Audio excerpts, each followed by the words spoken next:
One question that remains is how much of a role does religion play in ISIS? And will local Iraqis support the president's relentless effort to take out ISIS wherever they exist?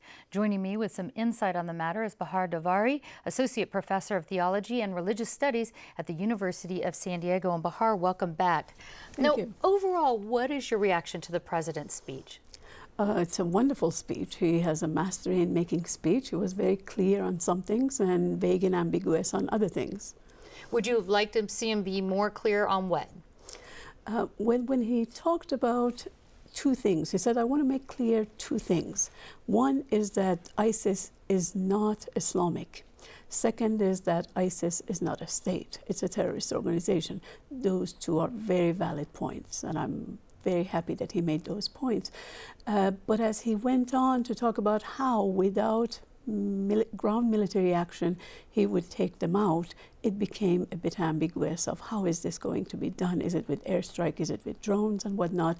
And further, the fact that the U.S. allies, Saudi Arabia and Qatar, has been helping ISIS further adds to the complexity of the will and the strength to take ISIS out. And in going with that complexity issue, Obama called the U.S. effort against ISIS a, quote, comprehensive and sustained counterterrorism effort, but said that unlike the wars in Iraq and Afghanistan, American combat troops would not be on the ground, even though he said 475 American troops would be sent over to support Iraqi troops. Given this complicated history and interaction in that region, do you think that what we're doing right now, whether that be airstrikes or the support with these troops, do you think that will have much of an impact? It may. ISIS is made to be bigger than, or made to appear to be bigger than what it is actually, I believe.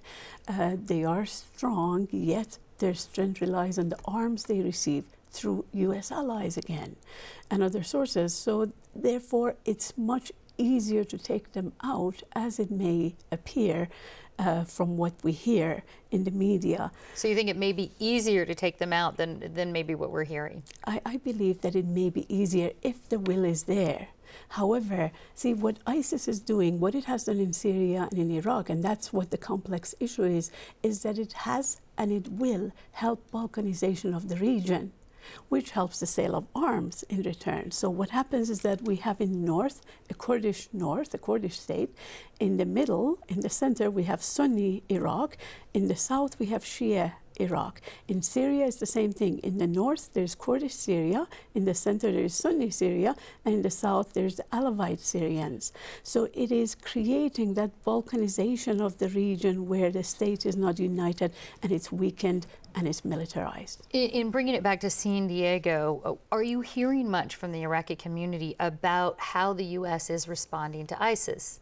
Like any other community, the Iraqi community and the Muslim community, you mentioned that there are 70,000 Iraqis living in San Diego. There are 6 million American Muslims living in the U.S.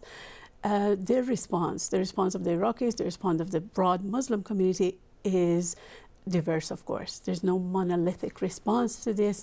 They could range from complete support of what the president says, even military action, even putting troops on the ground, if such was the case, to complete avoidance of interfering in foreign countries. We have a very active Christian Chaldean group here in San Diego. Are you hearing from religious groups, whether it be Muslims, whether it be Chaldeans, religious minorities, on this effort as far as what they would like to see done? Mm-hmm.